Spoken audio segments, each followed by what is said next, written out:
So we're going to get started on reading the treble clef notes. First of all, let's draw our staff. Remember that the staff has how many lines? 5, that's right. So we have 5 lines, and a lot of people remember that by their fingers too. 5 fingers, and you can problem solve lows and highs from there as well. So we have the staff, and then to make it more specific, because remember we have 2 clefs, we have the treble clef and the bass clef. When we're trying to do the higher sounds, we use the treble clef.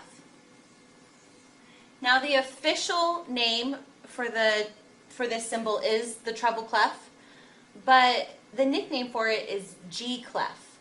And just imagine in the old days when everything was all very cursive-y and flowery, if you can sort of see a G right here swirled around, they call that the G clef because this line right here, do you see how it's totally swirling around and landing on this line? This line, besides being line 2, right? Line 1, line 2, line 3, line 4, line 5. This is line 2. Line 2, the name of it is actually G. So let's review the note names and what we use to communicate the names of music notes. In music, we use the alphabet.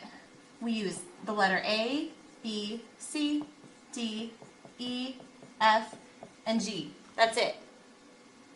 And if you have a piano in front of you, those are all the white notes of the piano. And it literally just keeps repeating over and over and over and over and over, about 7.5 times. So with these notes here, they've plugged it into the staff. This note right here that I just drew, let's double check. Is it a line note or a space note? It's a line note. Is it line 1, 2, 3, 4, or 5?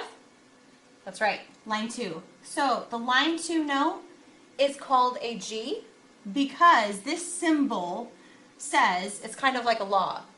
When this symbol is in place, this second line will always be G. Sometimes my students ask me if they're allowed to do this, where it will change where G is. Never. This treble clef, or the nickname is the G clef, will always swirl around that second line, and that second line will always be G. So that's the first step. Moving over here, I'm going to draw another staff, and you will find a chart that's similar to this that tells you each of the note names. If this is G, the next space note, 1 higher, will be A, because after we start over A, B, C, D, E, F, G, after we hit G, we start all over with A. So here we have A, B is a line note, C, D, E, F. It does keep going. We'll talk about that later. Let's get used to reading in the staff first. So we have the treble clef, and then we have, what note is that again? That's right, G. If that's a G, and you know we go up in the alphabet, after G, we start over with the note A. That's right. This note is A. If this note is A, right here, if this space note is A, what would make this line note? Moving up, it would make it a B. What would this one be? If you answered C, you're correct. And just think of the next letter in the alphabet. D. And I'm going to extend my staff just a little bit. Now I'm going to try to trick you a little bit. Right here. This note. What would it be? Now we said this is A, B, C, D. This is a line note. And this is a line note.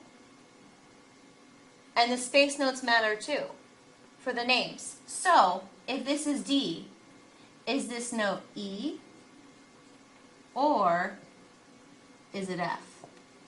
Well, the way we figure it out, a couple ways. We can count up through the alphabet or we can check our chart. So let's count up first.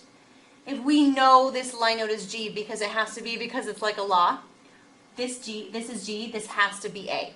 We go up in the alphabet. The next note has to be B.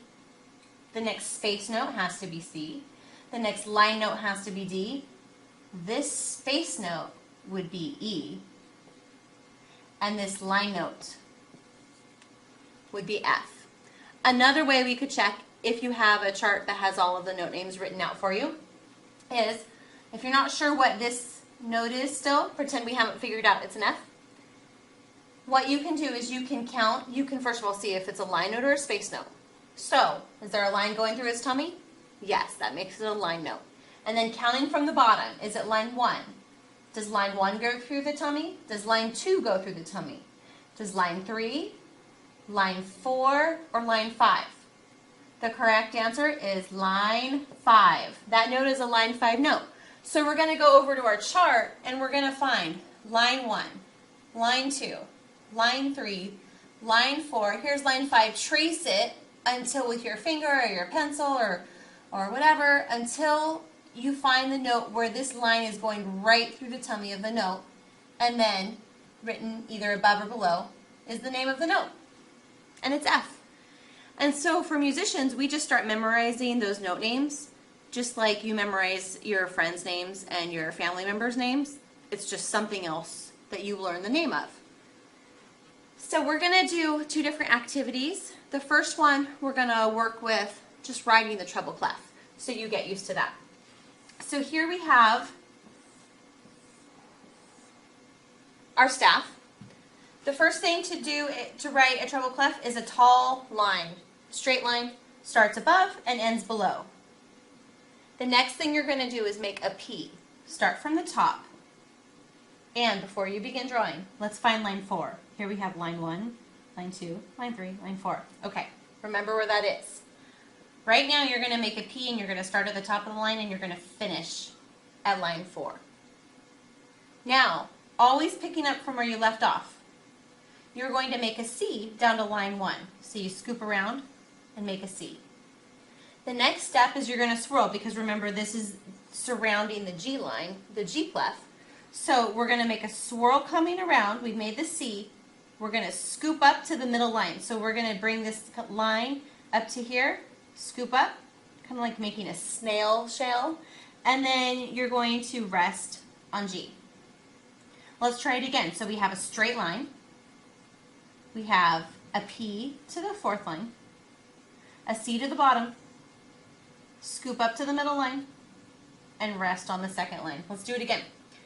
Straight line, make a P, make a C to the bottom line, swirl up to the middle line, and rest on the G line. And that's how you make a treble clef. Go ahead and practice writing your treble clefs on the worksheet that's provided.